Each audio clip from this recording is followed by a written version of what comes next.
힘을 내세요. 주님이 손잡고 계십니다.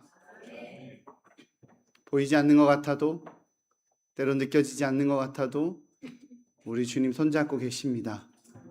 그 사실을 믿으시기를 주님의 이름으로 축복합니다. 우리 주님이 포기하지 않으시고 우리 주님이 일하시겠다라고 하시면 됩니다. 우리 현실과 우리의 상황과 우리의 환경과 상관없이 우리 주님이 일하십니다. 믿으시기를 주님의 이름으로 축복합니다. 감사합니다. 어느 교회 주일 예배가 끝나고 한 아이가 은혜를 많이 받고 이제 교회 문을 나갔다고 합니다. 교회 문을 나가고 있는데 교회는 다니지 않는 옆집에 있는 아저씨가 담배를 교회 입구에서 담배를 뻐끔뻐끔 피시다가 조그마한 꼬맹이가 성경책을 들고 거룩한 표정을 지으며 나오니 신기해서 그 아이한테 물어봤다고 합니다. 너는 교회를 열심히 다니는구나. 그랬더니 애가 그럼요. 그때 이 아저씨가 물어봤대요. 야, 하나님이 어디 계신지 나한테 알려주면 내가 10만 원 줄게. 이렇게 얘기했나 봐요. 그랬더니 그 아이가 아저씨한테 이랬답니다. 아저씨, 하나님이 안 계신 곳을 알려주면 제가 20만 원 드릴게요. 세상의 논리와 세상의 법칙으로 우리에게 때로는 공격해 들어올 때가 있습니다. 그때 주님의 말씀을, 주님의 뜻을 자신감 있게 드러내는 축복의 통로 되시기를 주님의 이름으로 축복합니다. 주님 계시다고, 주님 존재하신다고, 주님 나의 주님이라고 고백하시는 우리 한국교회 성도님들 되시기를 주님의 이름으로 축복합니다. 참 멋있는 자신감 있는 모습인 것 같습니다. 그런데 좀 아쉬운 건 오늘 나타나는 이 제자들은 그렇지는 않습니다. 그렇죠? 예수님의 십자가 죽음이라고 말하는 현실 앞에서 주님과 동행하던 이 제자들이 예수님 곁을 떠나버렸습니다. 믿음의 힘으로 세상의 조롱과 세상의 위협과 세상의 압박에서 멋지게 이겨내는 것이 아니라 주님을 떠나버렸습니다. 우리 주님께서 다시 살아날 거다라고 약속하셨고 말씀하셨지만 믿지 못하고 떠나버렸습니다. 그들은 부족했고 그들의 믿음이 연약했습니다. 그러나 우리 주님께서 오늘 찬양을 통해 손잡고 계시잖아요 라고 말씀하셨던 것처럼 주님이 찾아오십니다. 주님이 제자들을 설득하십니다. 그들은 연약했지만 우리 주님은 연약하지 않으시기에, 그들은 포기했지만 우리 주님은 포기하지 않으시기에 손 내미십니다. 그 은혜를 누리는 은혜의 시간 되시기 바랍니다. 생각해보면 예수님만큼 제자들도 참 힘겨운 시간이었을 것 같다라는 생각이 듭니다. 제자들은 예수님을 3년을 쫓아다녔어요. 그죠? 가사도 내팽개치고 예수님을 3년을 쫓아다녔습니다. 그런데 예수님이 돌아가신 거예요. 얼마나 허무합니까? 얼마나 원통합니까? 지난 3년의 세월이 허송세월이 됐습니다. 가족도 돌보지 못했고 부모도 돌보지 못했고 주님 따라다녔습니다. 인자는 머리 둘 곳이 없다라고 말하면서 길거리에서 잔 적도 많았고 광야에서 잔 적도 많았습니다. 그러나 주님 따라다녔습니다. 그런데 주님이 돌아가셨어요. 그 허무함 앞에서 오늘 그 허무함의 결론이 오늘 장면에서 그대로 드러납니다. 오늘 말씀에서 이 두 제자가 예루살렘을 떠나 엠마오로 내려가고 있는 거예요. 오늘 보면 13절입니다. 같이 읽겠습니다. 시작. 25리 되는 엠마오라 하는 마을로 가면서. 말씀에 의하면 이 사람들 언제 내려갔죠? 그날에 내려간 겁니다. 이 그날이 언제입니까? 예수님 부활하신 날이요. 예수님 부활하신 날에 내려간 겁니다. 예수님 부활하신 그날 이들 엠마오로 내려가고 있었어요. 솔직히 말하면 조금 더 기다렸으면 이라는 아쉬움이 있습니다. 그렇죠? 예수님께서는 유월절이 되시면서 안식일이 되시면서 죽으셨습니다. 주님의 죽음과 함께 시작된 유월절과 안식일 때문에 이스라엘 백성들은 모든 사람들, 유대인들은 예루살렘에서 꼼짝 못하고 잡혀 있었어요. 왜요? 안식일은 돌아다니면 안 되거든요. 그죠? 안식일은 돌아다니면 안 되기 때문에 꼼짝없이 잡혀 있었습니다. 거기에 머물러 있었어요.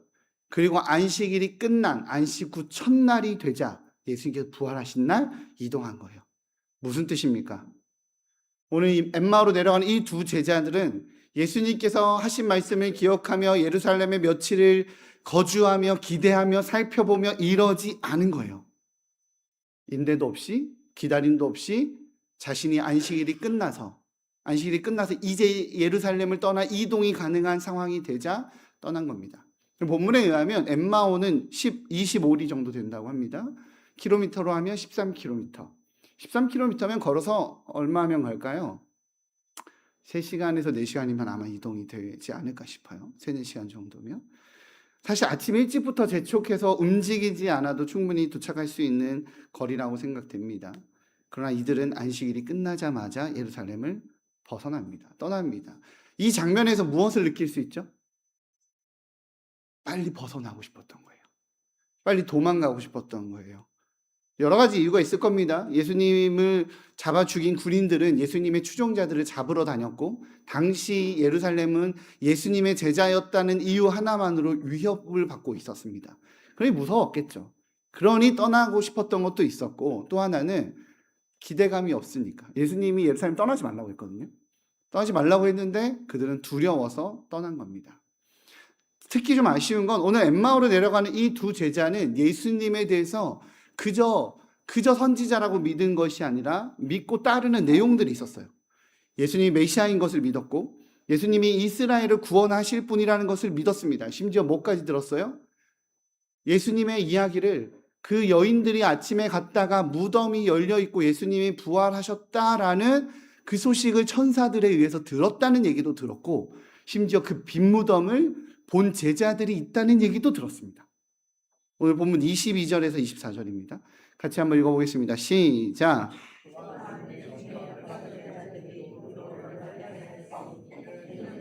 새벽에 무덤에 갔다가 그의 시체는 보지 못하고 와서 그가 살아나셨다 하는 천사들의 나타남을 보았다 하니라.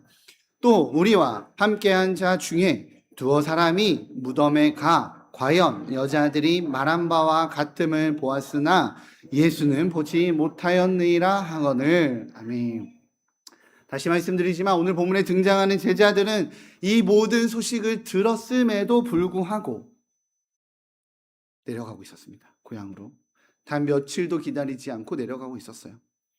아마도 더 실망하기 싫어서였을 겁니다. 예수님께서 남기신 말도, 주일 아침에 여인들이 보았다는 이야기도, 심지어 베드로와 요한까지도 빈 무덤을 보았다고 했지만 더 이상 희망을 품고 싶지 않아서 지난주에 말했었던 도마와 비슷한 감정이 아니었나 싶어요. 그러듯 도망치듯 오늘 떠나고 있는 거예요.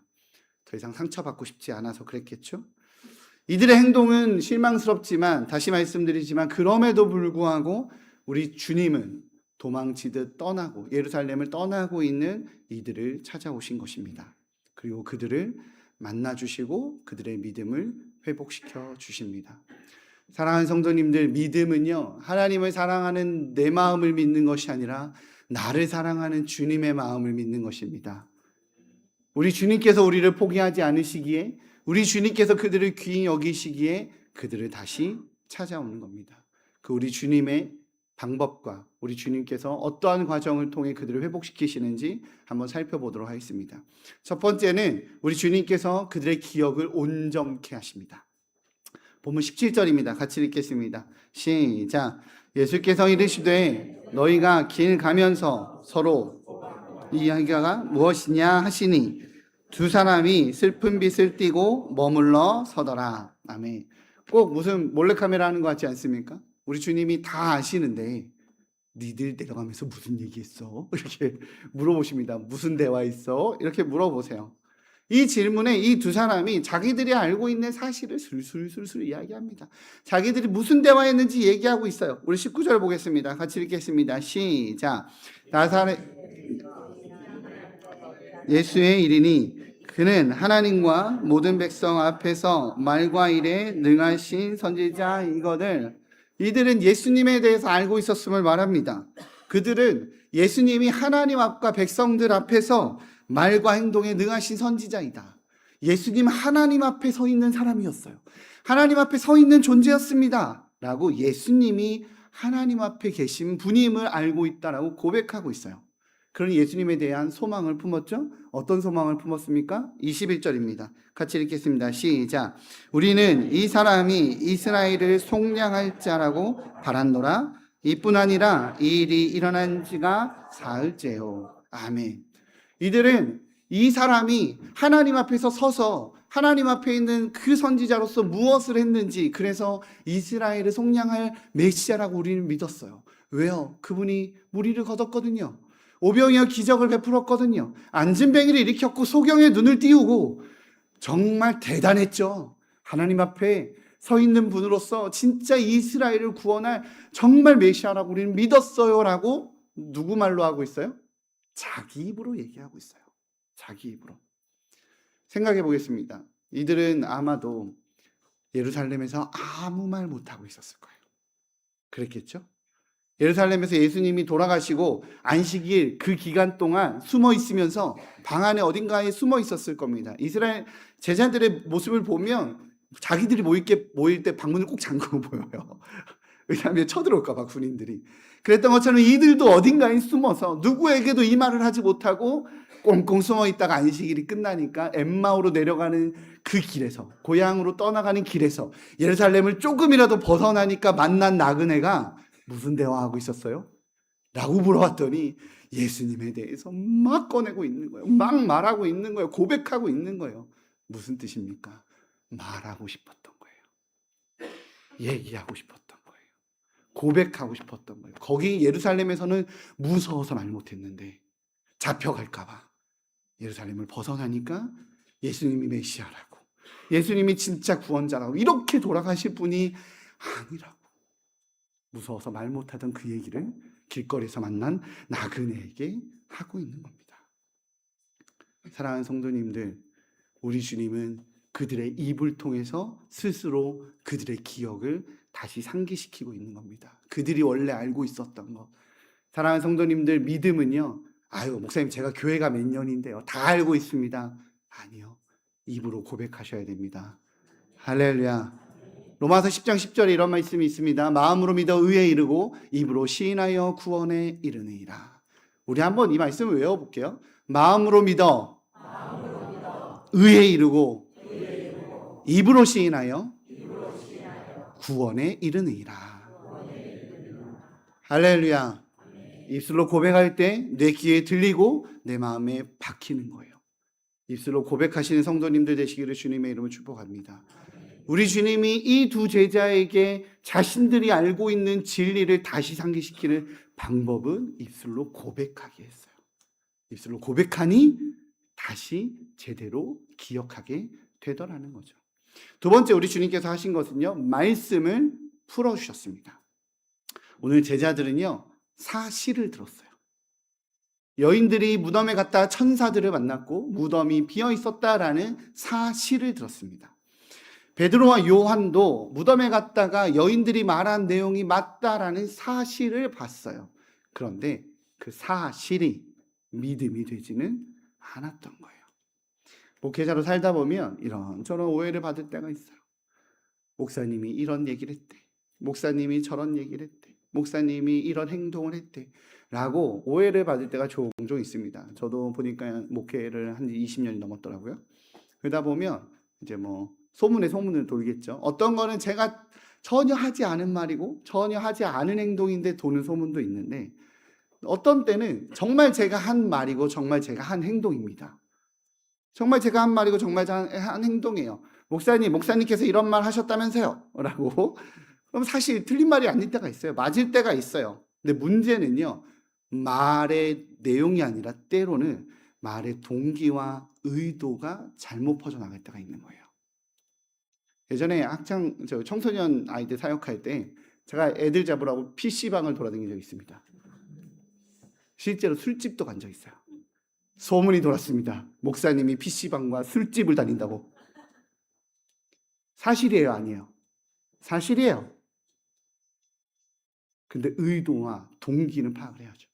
왜 갔는지, 그죠? 이런 때가 있었어요. 한 번은 제가 부목사 사역을 할 때 어느 권사님께서 제가 그 권사님 뒷담화를 했대요. 뒷담화예요. 뒷욕이 아니라 담화. 예, 뒷담화를 했대요. 그런 소문이 들었대요. 그래서 은퇴 권사님이신데, 은퇴 권사님이 이제 목사님에 대한 신뢰가 깨지면 뭐가 안 되죠? 예배가 안 돼요. 예, 목사님에 대한 신뢰가 깨지고 목사님에 대한 상처가 있으면 말씀이 안 들리거든요. 그래서 말씀이 안 들리니까 이분이 너무 힘드신 거예요. 그러니까 이제 이전 교회이기 때문에 거기는 순장이라고 했는데 우리한테 목자라고 이해하시면 돼요. 순장님에게 찾아가서 솔직하게 이야기한 겁니다. 목사님이 이런 얘기를 했다는데 내가 너무 힘들다. 예배가 안 된다. 아프다. 이렇게 이야기를 하신 거예요. 이 순장님이 고민하다가 자기가 가서 목사님한테 얘기를 하자니 이제 권사님과의 신뢰관계가 깨어질 수 있잖아요. 잘못하면. 그죠? 또 이렇게 꼰지르는 거가 되니까 이런 거가 되니까 고민하다가 권사님께 말씀드렸대요. 권사님, 제가 목사님과 순장으로서 같이 사역을 해보니까 그러실 분이 아닌데 권사님 한번 직접 대화를 해보시는 게 어떠냐. 내가 만남의 자리를 주선해 주겠다 라고 권사님을 설득하신 거예요. 권사님을 만나게 해주셨어요. 만나게 해주셔서 그분의 직접적인 이야기를 저도 듣고 그 이야기가 어떤 자초지정을 거쳐서 이렇게 된 것인지 상황을 설명을 드렸어요. 그랬더니 권사님이 제가 오해했군요. 잘못 이게 소문이 돼서 왜곡돼서 들었군요.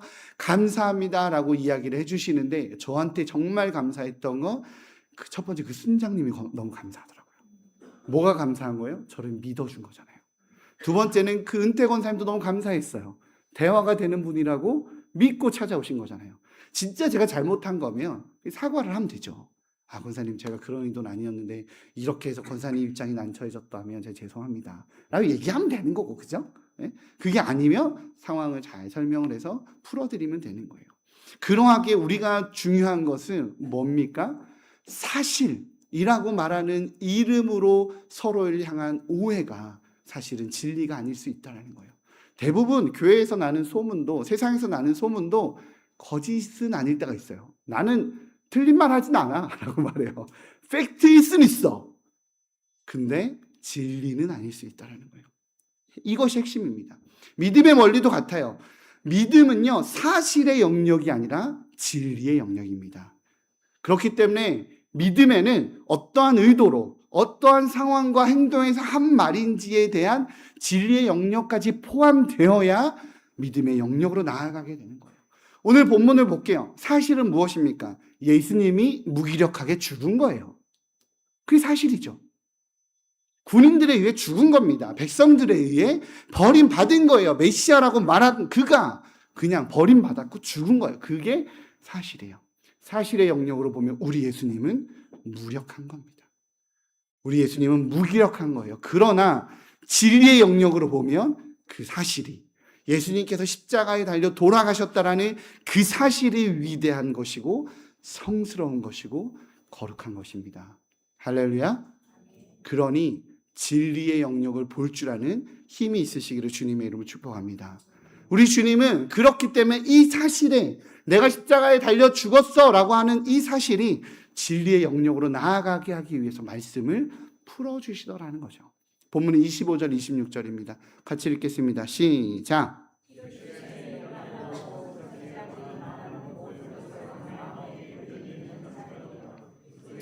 이런 고난을 받고 자기의 영광에 들어가야 할 것이 아니냐 하시고, 아멘. 성경의 본질은 예수 그리스도의 고난의 이야기입니다. 믿으십니까? 성경, 당시에 말하는 성경이 뭐냐? 모세오경과 선지자예요. 27절입니다. 이것도 한번 읽어보겠습니다. 시작. 이에 모세와 모든 선지자의 글로 시작하여 모든 성경에 쓴 바 자기에 관한 것을 자세히 설명하시니라. 아멘. 예수님이 제자들과 대화하는 이 시기에 성경이, 지금 우리가 보는 성경이 있었어요? 없었어요? 없었습니다. 그때는 신약이 없었거든요. 그러니까 모세오경이라고 말하는 창세기, 출애굽기, 레위기, 민수기, 신명기 5개가 있었고 선지자들의 글이 있었어요. 이 모세오경과 선지자의 글의 핵심은 무엇입니까? 인간이 죄를 저지르고 하나님을 떠났는데 내가 너희들을 포기하지 못해 한 사람을 보낼 거다. 한 사람을 보낼 거다. 그것이 구약의 메시지입니다. 믿으십니까? 구약이 하고 싶은 얘기는 하나님이 메시아를 보낼 건데 그가 누구냐? 이게 핵심이에요. 그래서 선지서에서는 그의 모습은 파리하고 고난당하고 어려움 같고 양 같고 그 얘기가 나오는 거예요. 모세오경에서는 하나님께서 보낼 그 선지자가 하나님을 따르고 하나님을 알아보게 하시는 분이라고 설명하고 있는 것입니다. 그러니 예수님이 뭘 하고 있어요? 성경을 풀어주면서 그 성경에서 말하는 그가, 하나님이 보내겠다라고 말하는 그가 나다라고 제자들을 풀어주시는 겁니다. 그러하게 사랑하는 성도님들, 성경은요, 구약은 오실 메시아이신 예수 그리스도를 나타내는 거고, 신약은 오신 메시아이신 예수와 다시 오실 메시아이신 예수님을 나타내는 것입니다. 이 진리를 믿으시기를 주님의 이름으로 축복합니다. 세상은요, 가끔 거짓 선지자들이 나타나서 자신이 메시아라 그래요. 어떤 사람 자기가 성령이라 그렇습니다. 다 거짓말입니다. 성경이 말씀하시는, 성경이 가리키는 단 한 분은 예수님밖에 없습니다. 할렐루야. 그러하게 저도 예수님만 전하겠습니다. 이 자리에서 제가 저를 전하면 그때는 쫓아내시면 됩니다. 네. 그러하게 우리 주님께서 성경일 수 있는 이유, 바로 예수님을 나타내고 있는데, 우리 주님이 오늘 말씀을 통해서 제자들에게 그것을 풀어준 거예요. 그랬더니 제자들이 주님이 말씀을 풀어줄 때 내가 사실의 영역이 아니라 진리의 영역을 경험했다라는 고백을 자기 입으로 합니다. 32절입니다. 같이 읽겠습니다. 시작.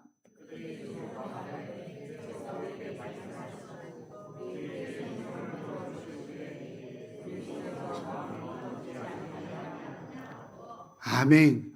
주의 말씀이 풀어주실 때, 하나님께서 이 말씀을 통해 주 예수 그리스도를 선포할 때 마음이 뜨거워지시기를 주님의 이름으로 축복합니다. 다시 말씀드리지만 말씀이 우리를 진리 안에 거하게 합니다. 내가 어떠한 사실을 보고 내 마음대로 판단한 내 기준이 진리 안에 거하게 하는 것이 아니라 그것을 알아보게 만드는 하나님의 말씀이 나로 진리 안에 거하게 합니다. 그 사실을 믿으시기를 주님의 이름으로 축복합니다. 세 번째는 영광스러운 주님을 보게 만들어 주십니다. 오늘 본문에서 독특한 면이 있다면 제자들이 예수님을 알아보지 못해요. 예수님과 같이 내려가고 있는데 예수님을 알아보지 못합니다. 놀랍지 않습니까? 근데 사실 우리나라도 그런 일이 있었죠, 그죠? 점 하나 찍으면 알아보지 못하는 이상한 드라마가 옛날에 있었는데 엄청난 시청률을 경험했었던 많은 분들이 그 드라마를 보셨죠? 우리 성경에서도 보면 예수님께서 점을 찍으셨는지 못 알아보는 제자들과 막달라 마리아도 예수님 처음에 나타났을 때 못 알아봤거든요. 제자들한테 나타났을 때도 예수님 못 알아봤어요. 영광스러운 우리 주님은요, 주님이 그 눈을 열어주셔야만 볼 수 있습니다. 믿으십니까? 주님께서 우리의 눈을 열어주셔야만 주님을 알아볼 수 있어요. 오늘 본문 30절, 31절이에요. 오늘 본문 30절, 31절입니다. 같이 읽겠습니다. 시작. 그들과 떡을 가지사 축사하시고 떼어 그들에게 주시니 그들의 눈이 밝아져 그인 줄 알아보더니 예수는 그들에게 보이지 아니하시니라. 아멘. 할렐루야. 예수님께서 제자들과 함께 떡을 드셨습니다. 축사하셨어요. 그리고 떼어서 주셨습니다. 뭐 같으세요? 다 아시면서 왜 이러세요? 주께서 떡을 떼시어 나눠주시니 주의 만찬 같지 않으세요? 그죠? 네. 우리 주님이 말씀을 다 풀어주셨더니 그들의 마음이 뜨거워져 있을 때 우리 주님이 떡을 떼어 나눠주십니다. 이걸 받는 제자들 무슨 생각이 들었겠어요? 주의 만찬이 생각났겠죠. 그러니 주님을 알아보게 되는 은혜를 경험한 것입니다. 눈을 덮고 있었던 의심의 시선, 불신의 시선이 걷어지는 은혜를 경험하게 된 것입니다. 말씀을 통해서 그 마음이 뜨거워진 상태에서 내가 믿고 싶은데 믿어지지 않는 영역에서, 그러나 주님과의 그 만남으로 주님께서 떡을 떼어 눈을 열어주시니 하나님을 향한 신뢰가 생겼고 주님을 알아볼 수 있는 힘이 생긴 겁니다. 사랑하는 성도님들, 주님이 눈을 열어주실 때 우리는 주님을 알아볼 수 있습니다. 할렐루야. 그런데 조건이 있어요. 우리 주님께서 우리를 눈을 열어주셔야 주님을 알아볼 수 있는데 뭐가 필요하냐면 소망이 있어야 돼요. 알고 싶어하는 간절함이 있어야 돼요. 이 제자들은 말씀을 풀어주시면서 주님을 알고 싶었어요. 그리고 예루살렘을 떠나자마자 뭐부터 얘기해요? 내려가는 내내 예수님 얘기하잖아요. 그죠? 주님을 알아가기 원해하는 소망을 품으시기를 주님의 이름으로 축복합니다. 그때 믿어지는 은혜를 경험하는 거예요. 주의 말씀의 시간, 예배의 시간, 주님을 알아갈 수 있는 이 시간을 귀히 여기시는 성도님들 되시기를 주님의 이름으로 축복합니다.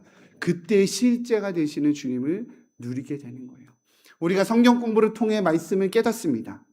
또한 성경 공부를 통해 이런 지혜가 있구나, 이런 깨달음이 있구나, 공부도 배워요. 그리고 믿음의 사람들을 보면서 정말 신기하네, 참 이 사람은 참 예수도 잘 믿어 라고 내가 신앙이 없으면 그것을 보며 도전받을 수는 있어요. 그러나 예배를 통해서, 말씀을 통해서, 기도회를 통해서, 이 예배 시간을 통해서 단순히 깨닫는 은혜가 아니라 주님과 대면하는 은혜가 있으시기를 주님의 이름으로 축복합니다. 그것은 예배 때에 사모함이 있어야 돼요. 그저 앉아있는 자리가 아니라 주님, 내가 잘 모르지만 성경 공부를 통해서, 제자 훈련을 통해서, 때론 우리 믿음의 동료들을, 목자들을 통해서 소개받은 그 주님을 내가 만나고 싶습니다라는 간절함이 있을 때 주님을 만나게 되는 예배 시간 될 줄 믿습니다. 주님을 온전히 경험하는 예배 시간 될 줄 믿습니다. 오늘 제자들은요, 부활하신 그 주님을 만났어요. 영광스러운 주님을 만나자마자 주님이 오늘 성경에 보면 확 사라져 버리시거든요. 그렇지만 그 경험으로 충분했습니다. 주님을 만나는 그 짧은 시간이지만 그 경험으로도 충분했던 거예요. 저는 중3 때 성령 체험을 했습니다. 성령님을 강하게 만났어요. 강하게 만나고 나니까 그날 저녁 집회가 12시에 끝났는데, 수련회에서 12시에 예배 끝났는데 다음날 아침 7시까지 혼자 기도원에 올라갔고 기도실에 올라가서 기도하는데 7시간의 기도 시간이 10분처럼 느껴지더라고요. 얼마나 뜨거운지. 근데 그날의 경험으로 평생을 살 수 있게 됐습니다.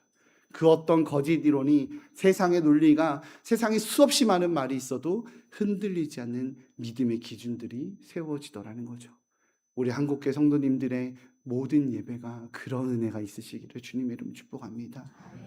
내가 주님 정말 강하게 만나서 주님을 경험합니다.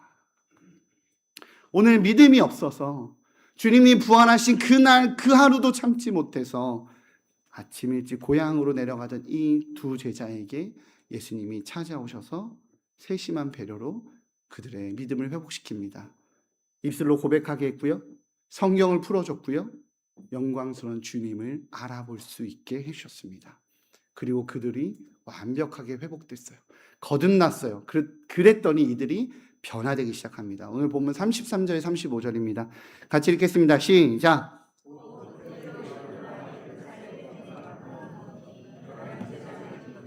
함께한 자들이 모여 있어 말하기를, 과연 살아나시고 시몬에게 보이셨다 하는지라 두 사람도 된 일과 예수께서 떡 되심으로 자기들에게 알려주신 것을 말하더라. 아멘.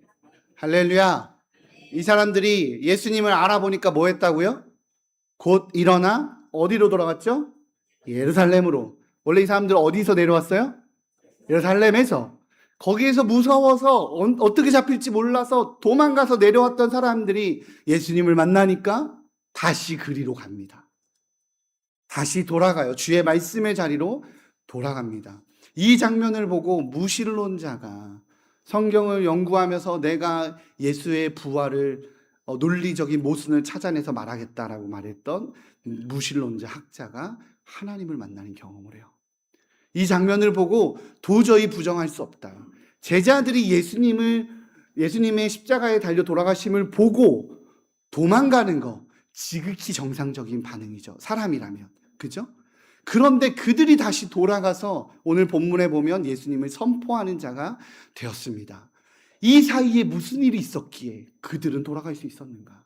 논리적으로 말이 안 된다는 거예요. 어떤 경우의 수에도 그들이 다시 돌아가서 도망갔던 자리에 다시 돌아가는 것은 말이 안 되는데, 단 하나의 경우의 수가 있다면 부활하신 예수를 만났다면 그것이 가능하다. 그러니 예수의 부활의 증거로서 나는 이 사실을 받아들이겠다라고 무신론자가 하나님의 백성이 된 것입니다. 사랑하는 성도님들, 주님을 만나면 우리의 삶이 변화됩니다. 그리고 변화된 우리의 삶은 그 자체로도 세상을 향한 메시지가 됩니다. 믿음이 없어 도망가던 두 제자는 믿음을 선포하는 증인이 되었어요. 복음을 전하는 증거자가 되었습니다. 선포자가 되었어요. 세상에 물러서는 자가 아니라 세상을 복음으로 덮는 자가 되었습니다. 저는 우리 한국교회 교인들이 그러한 존재가 되었으면 좋겠습니다. 우리의 연약함으로 때론 물러서고, 때론 주춤하고, 때론 도망가고 싶을 때 주님을 찾으시기를 주님의 이름으로 축복합니다. 주님이 만져주시고 주님이 은혜 주시며 세상을 향해 물러서는 자가 아니라 세상을 향해 복음을 전하고 세상을 복음으로 덮는 하늘 백성으로 살아가실 것을 기대하시기를 주님의 이름으로 축복합니다. 기도하겠습니다. 하나님 주님 감사합니다. 우리 한국교회 귀한 성도들 오늘도 말씀을 붙들며 살아갑니다. 하나님, 오늘 나타난 제자들처럼 우리도 연약하고 우리도 마음이 무너지고 우리도 지칠 때가 있지만 하나님, 주님께서 만져주시고 주님께서 붙들어 주시고 주님께서 말씀을 풀어주시고 주님께서 은혜 주시면 세상이 감당하지 못하는 하늘 백성으로 살아갈 수 있습니다. 하나님, 그 은혜를 우리에게 허락하여 주옵소서. 그 능력을 허락하여 주옵소서. 그리하여 세상이 감당하지 못하는 하늘 백성의 삶이 되게 하여 주옵소서. 감사합니다. 우리 주 예수 그리스도의 이름으로 기도합니다. 아멘. 우리 찬송가 502장